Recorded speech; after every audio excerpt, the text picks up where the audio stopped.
না বেয়াদবি।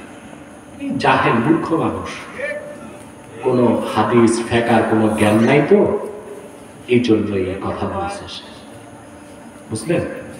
বরং মিলাদ কিয়ামকে ঢালাও ভাবে হারাম বলার কারণে তার ঈমান নষ্ট হয়ে গেছে। তবে তওবা করতে হবে, ঈমান দোহরাতে হবে। এখন মুসল্লি যদি বলে আপনি যে ইমামতি করে পয়সা নেন, এইটা কি কথা বলে?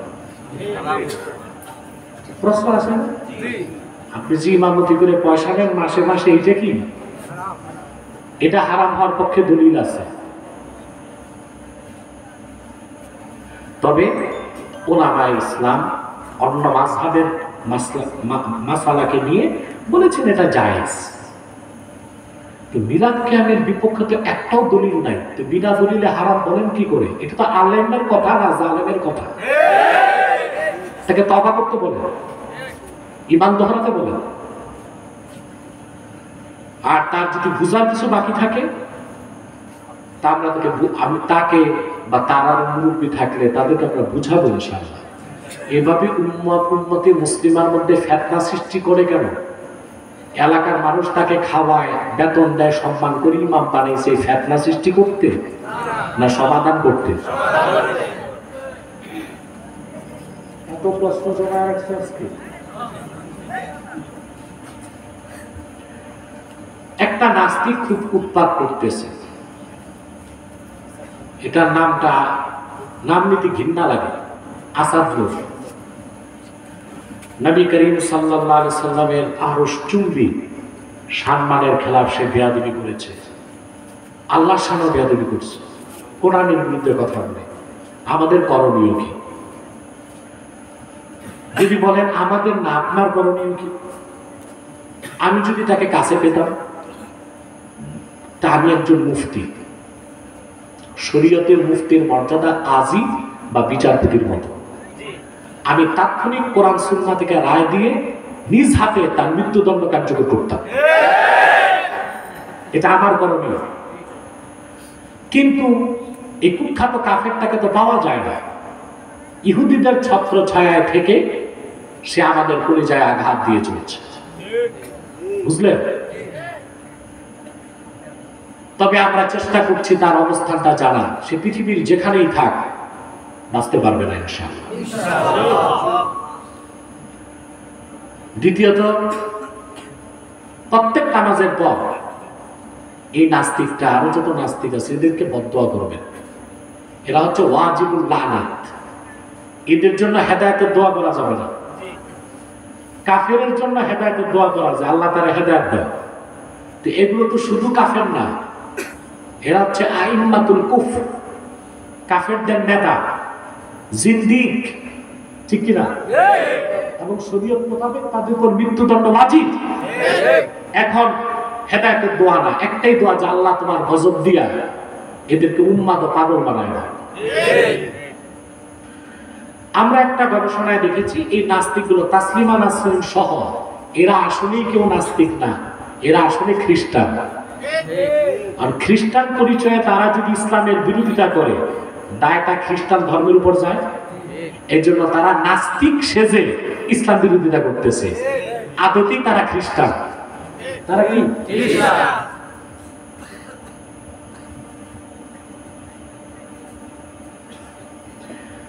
নারী কিসে আটকায়? এটা কি প্রশ্ন? বুঝলাম না। সম্প্রতি কয়েকজন সেলিব্রিটিদের সাথে তুলনা করে সব নারী মা বোনদের হেয় করা কতটুকু যৌক্তিক? না, কোনো একজন মহিলা অপরাধ করলে তার সমালোচনা করা যায় না।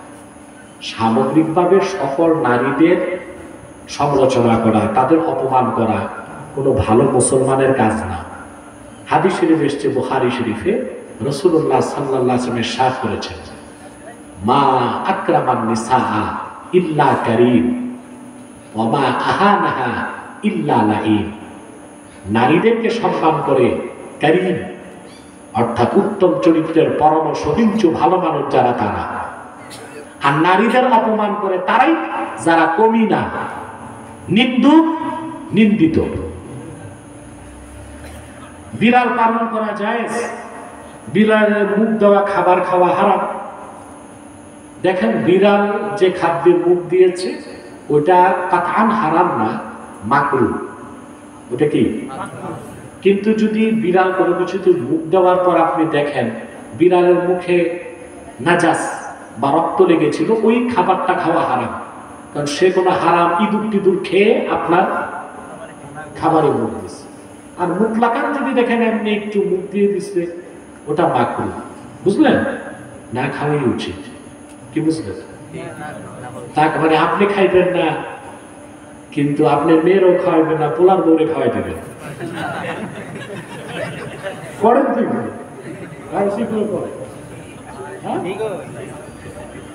ভালোটা ছেলে মেয়ে, আর সবচেয়ে 2 নাম্বারটা পুত্রবধূদের কিসমতে জুটে। এই ইনসাফ নাই বলেই তো আমাদের পারিবারিক সুখ শান্তি নাই।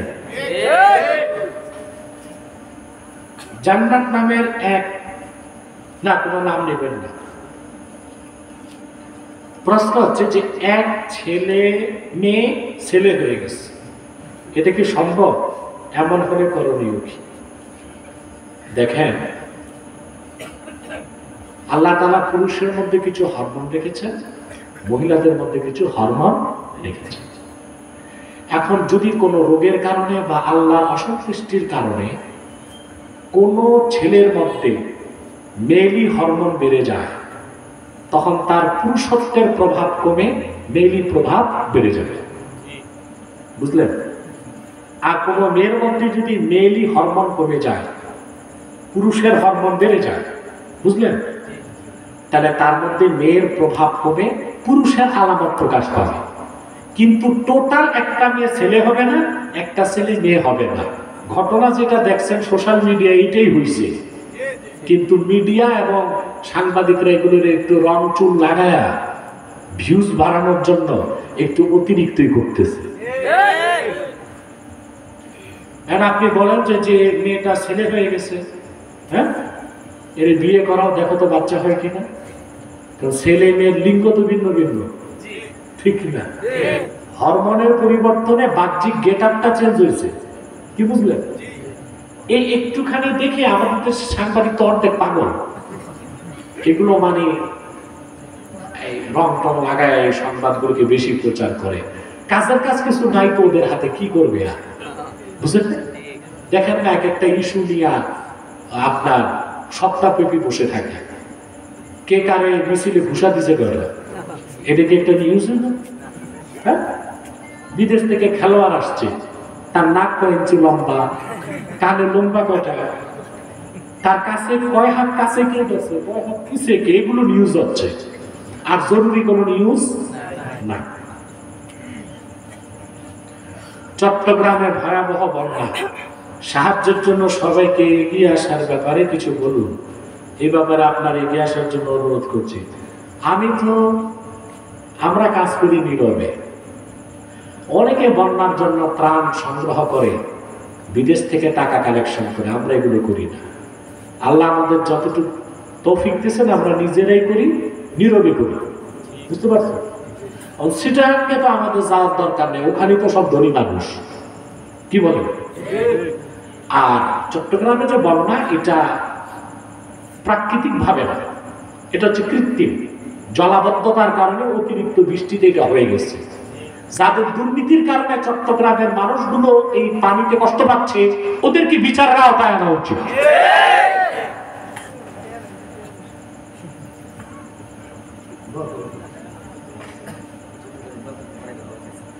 ربنا ظلمنا أنفسنا وإن لم تغفر لنا وترحمنا لنكونن من الخاسرين ربنا ظلمنا أنفسنا وإن لم تغفر لنا وترحمنا لنكونن من الخاسرين আল্লাহ তাআলা পশ্চিম চরকাশীপুর মুজিবনগর যুব সমাজ এলাকাবাসীর উদ্যোগে শুহাদায়ে কারবালার স্মরণে আজকের তাফসীরুল কোরআন মাহফিলে বৃষ্টি বাদল ঝড় তুফানের মৌসুমে মাহফিলটি কামিয়াব হয়েছে। তোমার বান্দারা কাজকর্ম ফেলে বসে আছে, গভীর রাত পর্যন্ত তারা বক্তব্য শুনে এসছে। আল্লাহ এতগুলো মানুষের মধ্যে যা দুটো হাতকে তোমার ভালো লাগে, তার দুটো হাতের বিনিময়ে আমাদের জিন্দেগির সব গুনাহ মাফ করে দাও রব্বুল আলামিন। হৃদয়ের গভীর থেকে দোয়া করি আল্লাহ, তোমার আখিরি নবী নূর নবীজি আমার মুহাম্মদ সাল্লাল্লাহু আলাইহি ওয়াসাল্লাম আজ থেকে ১৫০০ বছর আগে দুনিয়া থেকে বিদায় নিয়েছেন। হায়াতুন নবী হিসেবে জান্নাতুল ফেরদাউস রওজা মুবারকে বিশ্রাম নিয়েছেন। আল্লাহ জীবনে একবার তোমার আখিরি নবী নূর নবীজি আমার মুহাম্মদ সাল্লাল্লাহু আলাইহি ওয়াসাল্লামের জান্নাতুল ফেরদাউস রওজা মুবারকে উপস্থিত হয়ে গো আল্লাহ, তোমার হাবিবের নূরের কদমে দরুদ ও সালামে হাদিয়া দেবার আগে আল্লাহ তুমি ডাক দিও না। আল্লাহ তাআলা একবার বা একাধিকবার যারা সোনার মদিনায় নূরের মদিনায় যেতে পেরেছি আল্লাহ, জীবনে বারবার তোমার আখিরি নবী নূর নবীজি আমার মুহাম্মদ সাল্লাল্লাহু আলাইহি ওয়াসাল্লামের নূরের শহর মদিনাতুল মুনাওয়ারা জিয়ারতের জন্য তাদের কপালটা খুলে দাও। আল্লাহ তাআলা হৃদয়ের গভীর থেকে দোয়া করি আল্লাহ, তোমার আখিরি নবী নূর নবীজি আমার মুহাম্মদ সাল্লাল্লাহু আলাইহি ওয়াসাল্লামের নূরের চেহারা মোবারক স্বপ্নে একবার দেখে গো আল্লাহ, জান্নাত ওয়াজিব হবার আগে তুমি ডাক দিও না আল্লাহ। একবার বা একাধিকবার যেন তোমার আখিরি নবী নূর নবীজি আমার মুহাম্মদ সাল্লাল্লাহু আলাইহি ওয়াসাল্লামের নূরের চেহারা মোবারক স্বপ্নে দেখার সৌভাগ্য লাভ করেছে আল্লাহ, জীবনে বারবার দেখার জন্য আল্লাহ তাদের কপালটা তুমি জান্নাতি কপাল বানায় দাও রব্বুল আলামিন। আমাদের অনেকের বাবা নাই, অনেকের মা নাই, অনেকের বাবা মা একজনও নাই। যত মানুষের বাবা মা দুনিয়া থেকে বিদায় নিয়ে অন্ধকার কবরে চলে গেছে আল্লাহ, সকল মুসলমান বাবা মার কবরকে তুমি জান্নাতের বাগান বানায় দাও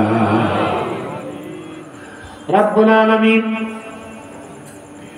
আল্লাহ তাআলা হৃদয়ের গভীর থেকে দোয়া করি আল্লাহ, মুজিবনগরের আমার যুবক ভাইরা এত সুন্দর মাহফিলের আয়োজন করেছে, কোন ডিজে পার্টি করে নাই, নাটক করে নাই, থিয়েটার দেয় নাই, মেলা করে নাই, কোরআনের বাগান যারা সাজায় দিয়েছে আল্লাহ, আমার এই স্নেহের যুবক ভাই প্রত্যেককে তোমার দ্বীনের কর্মী বানায় দাও, তাহরিকে খাতমে নবুয়ত বাংলাদেশের সৈনিক বানায় দাও, তাদের প্রত্যেককে ঈমানদার নেককার এবং চরিত্রবান যুবকে পরিণত করে দাও রব্বুল আলামিন। খালি আকাশের নিচে বৃষ্টি বাদলের দিনে তোমার বান্দারা বসে রইল কালকে রব্বুল আলামিন, রাতের অর্ধেক তো পার করে দিয়েছে, তারা কাজকর্ম করে কোনো বিশ্রাম নেয় না, রাতের অর্ধেক সময়ের বেশি মাহফিলে পার করে দিয়েছে। আমি সহ তাদের প্রত্যেকের জীবনের গুনাহ মাফ করে দাও, আর শিশুর মতো নিষ্পাপ করে বাড়ি ফিরায় দাও। পর্দার আড়ালে আমার মা বোন যারা হাত তুলে বসে আছেন, অবলা সরলা সতী সাধ্বী মা বোন যারা আছেন আল্লাহ, তাদের প্রত্যেককে তুমি চরিত্রবান করে দাও, তাদের সংসারে সুখ দাও, ঘরে বাহিরে সুখ দাও, তাদের প্রত্যেককে একটি সোনার সংসার হাদিয়া করে দাও। আল্লাহুম্মা ইন্না নাতাওয়াসসালু ইলাইকা বিওয়াসিলাতি হাবিবিকাল মুহতারাম নবিয়িকাল খাতিম সাইয়্যিদিনা ইমামিনা মুহাম্মদ ইবনে আব্দুল্লাহ নবিয়্যিল্লাহ রাসূলিল্লাহ সাল্লাল্লাহু আলাইহি ওয়াসাল্লাম আল্লাযী আকমালতা বিহি কসরান নবুওয়া ওয়া হাকামতা লা নবিয়্যা বা'দা وأعلنت في القرآن بالبرهان أن محمدا صلى الله عليه وسلم خاتم النبيين والمرسلين قبل 15 سنة وصلى الله تعالى على خير خلقه نبينا محمد نور الله وعلى آله وأصحابه أجمعين برحمتك يا أرحم الراحمين. وعليكم السلام.